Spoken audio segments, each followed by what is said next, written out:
Did this car murder at least 14 people? Stephen King's book Christine made for one hell of a terrifying read and was also made into a movie.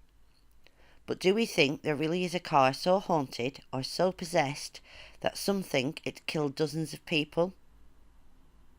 This is the 1964 Dodge 330 limited edition, dubbed the Golden Eagle, believed to be the most evil car in America. Originally purchased as a police car for Old Orchard Beach, Maine, all three officers to ever drive the car died in bizarre murder-suicides, killing their families and themselves. It was then bought by an elderly local man after the car began to get a creepy reputation. The car later became the everyday drive for current owner Wendy Allen and her family. The car was near impossible to drive, as the doors would fling open whilst going down the highway. The Golden Eagle never turned on the Allens as violently as it did so many others, though.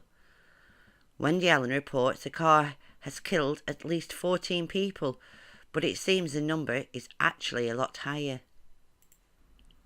In the 80s and 90s, several members of local churches vandalised the car, and it would seem each of the lead vandalisers died in horrific crashes from 18-wheelers decapitating them.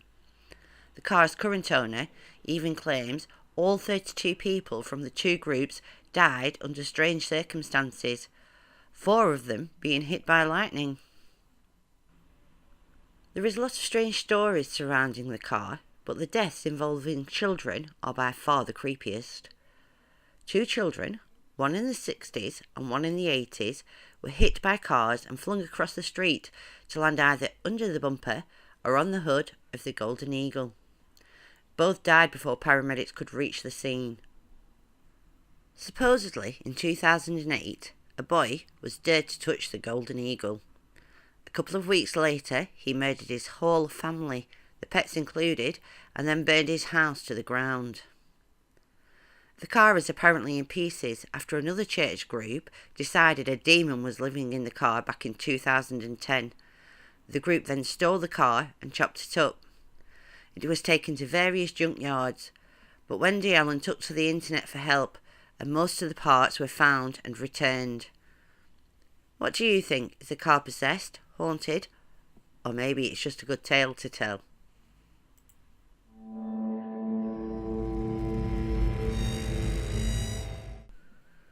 Do you remember the infamous duo Bonnie and Clyde from the 1930s?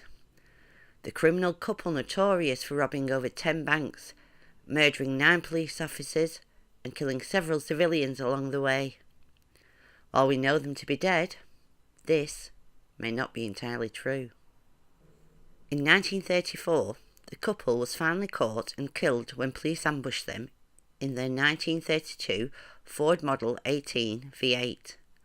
More than 100 shots were fired, leaving the car bullet-ridden and blood-stained. The state of the car and the couple's remains would have been nightmarish enough to see, but this wasn't the end for Bonnie and Clyde. The car was neither destroyed nor was it ever completely restored, but remains in its horrific condition. There have been several accounts, with those who have taken photographs have also apparently seen creepy objects in their pictures. Even more spooky is that they say when you stand close to this haunted automobile, you don't feel alone. Is there something supernatural or beyond the grave standing there next to you? Could it be Bonnie and Clyde? Who knows?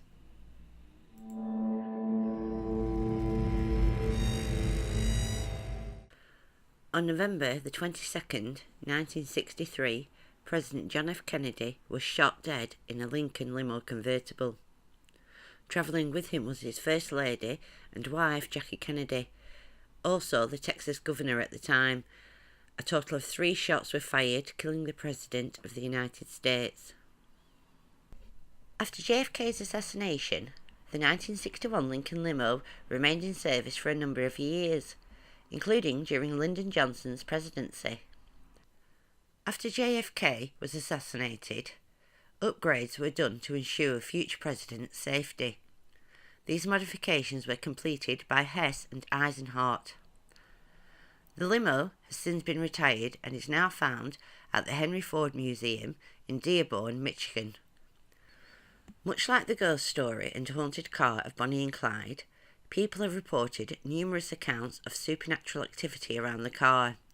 Some have heard voices and sounds, and people have said they have seen a figure of a person dressed in grey standing next to the haunted car.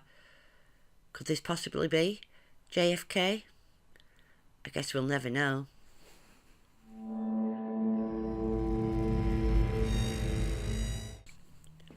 On June 28th, 1914, Archduke Franz Ferdinand was assassinated in cold blood.